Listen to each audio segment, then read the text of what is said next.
Okay, it's been a while. Well, my old computer kind of gave up on me after, was it 9 years almost? So I had to fail sometime. So I got pretty good use out of it. So I got this actually a used laptop I now have. I'm not at all pleased with the camera quality. I've tried adjusting the settings and maybe it might be a little better on this attempt. I did an earlier attempt and it didn't really look good. So uh, what I'm not all that beautiful. So it's just try to do the best with what I have. But we just suffered through two different hurricanes in Florida.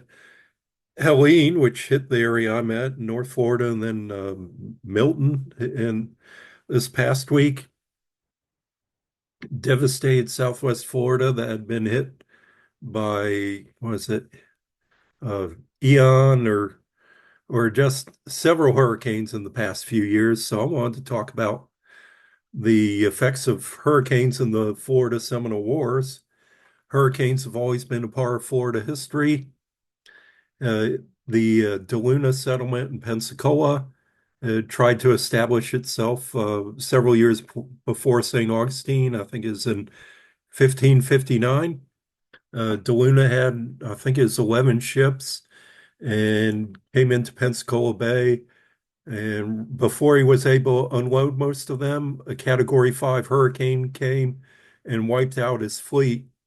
And settlement tried to survive for about 2 years after that, but eventually gave it up and went back to New Spain.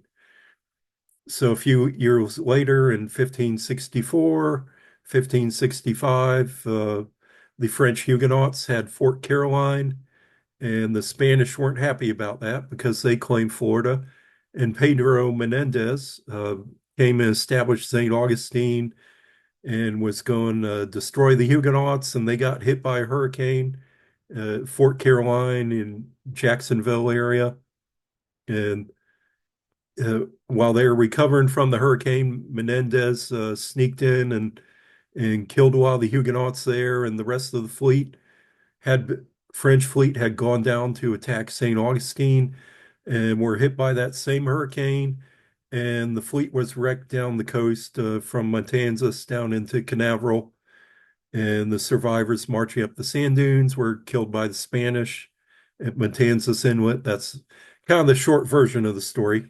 So hurricanes have always affected Florida history, whether it was the Key West hurricane, the strongest hurricane recorded in Labor Day 1935 that wrecked Flagler's Railroad in the Keys. There was a hurricane that hit Miami 1926 or 28, and there's the 1928 hurricane that hit Okeechobee and wiped out the towns, Belglade and Clewiston around there, killed about 3,000 people, drowned them. Will McLean had made a song about that.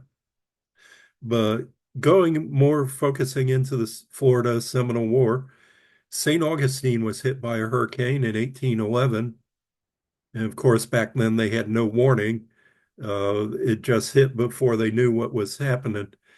The next year in 1812, the Patriot War, the Americans tried to wrest St. Augustine, East Florida, from the Spanish and put St. Augustine under siege, which didn't work.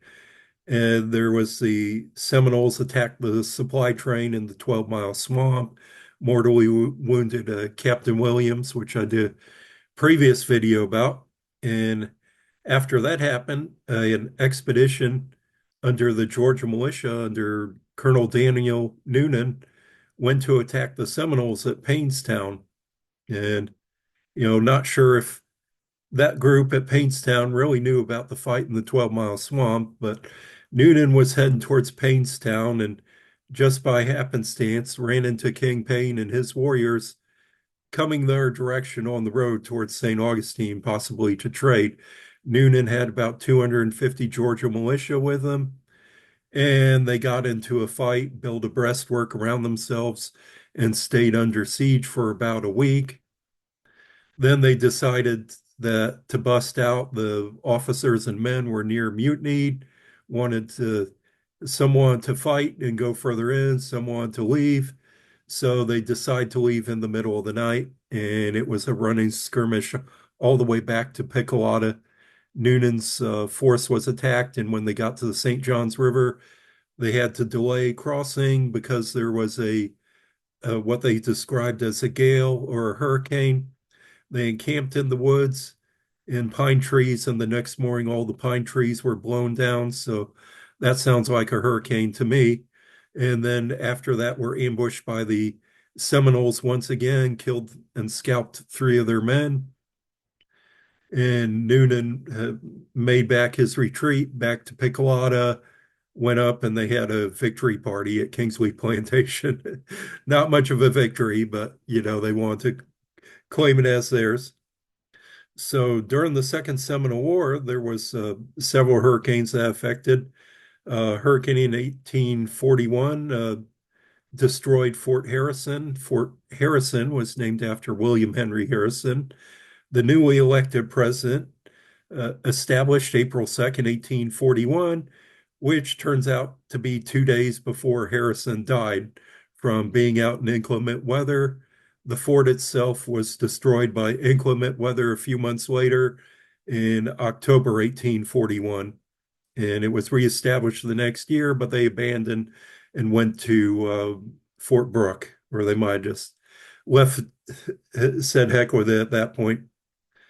Uh, there was of course, Tampa Bay, Fort Brooke, was devastated by a very bad hurricane in 1848, which destroyed most all the buildings at Fort Brooke. And I'll put a description of a video just made by Dale Cox about the hurricane that hit Fort Brooke in 1848.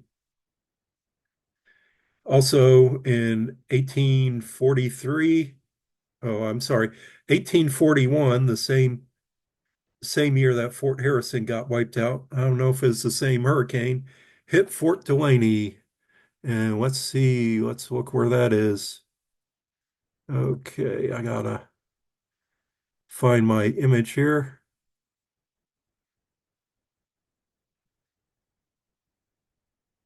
Okay, found it. Now I'll do a screen share. This is Southwest Florida, Fort Dulaney at the south end of Charlotte Bay. Uh, Charlotte Harbor's up here at the opening where the Caloosahatchee River is. Of course, in the last few years, we know of hurricanes that have hit Sanibel Island, several in the last 20 years that I know about, Pine Island, uh, Captiva.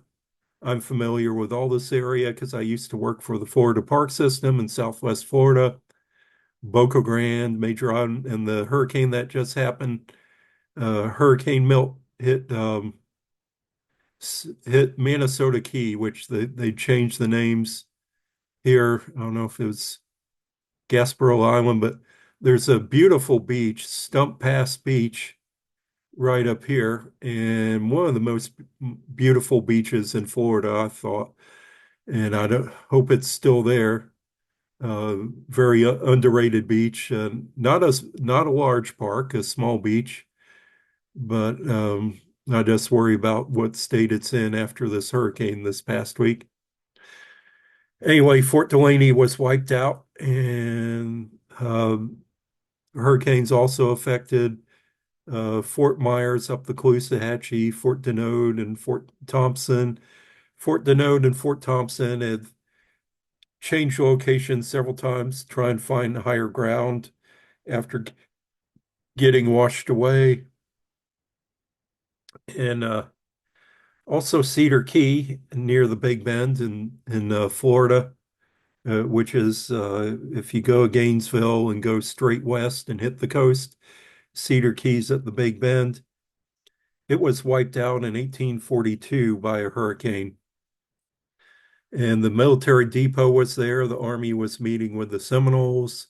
They were keeping some of the Seminoles on Seahorse Key. So let me go to John T. Sprague's book here, chapter that goes in the events in 1842. Uh, Fourth Infantry stationed at Cedar Key embarked New Orleans for Jefferson Barracks on the 30th of September, which was just in time to leave there, being hit by a hurricane during the next week. Their departure satisfied the Indians that further pursuit by the soldiers was at an end, but a violent gale at Cedar Key on the 4th and 5th of October deterred the Indians from again visiting the post, as they regarded it as an expression of anger by the Great Spirit and an omen of misfortune. Well, I would agree with them on that. Fort Brooke, Tampa Bay was agreed upon the future place of rendezvous, at which point a council was to be held on the 1st of November. Cedar Key, from the disastrous effects of the gale, was abandoned. The loss sustained to both public, private, was large. The wind commenced blowing on the afternoon of the 4th. From the south, continued and increased in violence until midnight of the 5th. The water rose 27 feet, a storm surge of 27 feet. The hurricane this last month, Helene, had a storm surge of 15 feet and wrecked enough of the town. 27 feet, carrying everything before it and driving the occupants from the island to a small point in the center, which stood the hospital, which was blown from its foundation. Two steamboats and a sloop broke loose from their moorings and were driven ashore upon the opposite quay, total wrecks, and were followed by the wharf, 300 feet long, which was shivered to atoms. So the ships were and the wharf were torn apart. There's a Indian mound on the key, Cedar Key, where the school is today. That's the highest point, so that's probably what they're talking about. The military quartermaster depot are actually on the island across from this at what's now Assiniboine Key. The quartermaster and commissary stores, in which were deposited large supplies, were torn to pieces. The waves making a breach through the building carried away the contents to sea.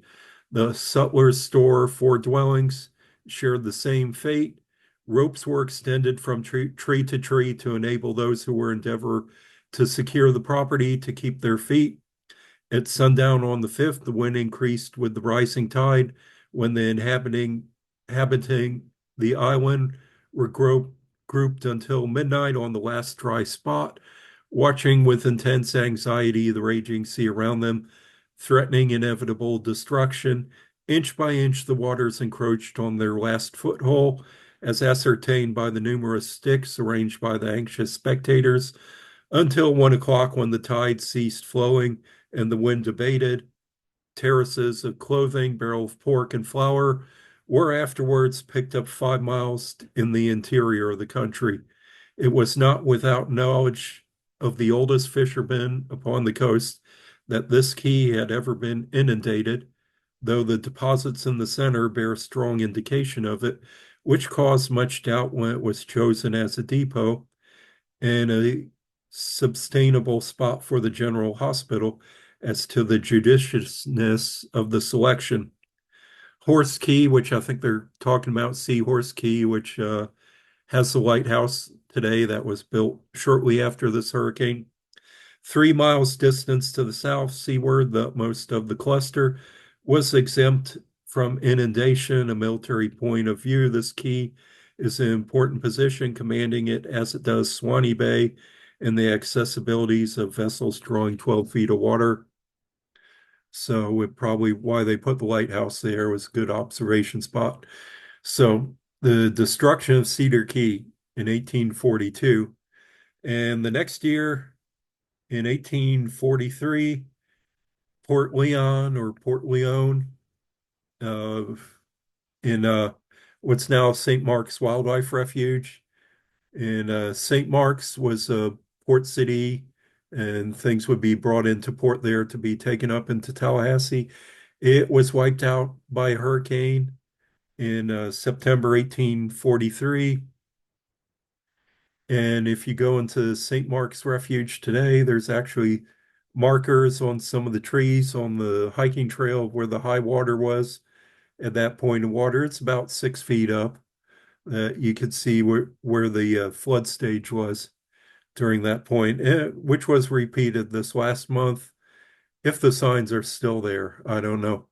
So our prayers go out to those affected by the hurricane. And I thought this was a interesting topic for a Seminole War video, one that I could put together quickly because I wanted to get something else out. And I'm going out and see the comet shortly, so I want to finish this up real quick. And hopefully I'll get another one out next week. Oops, stop.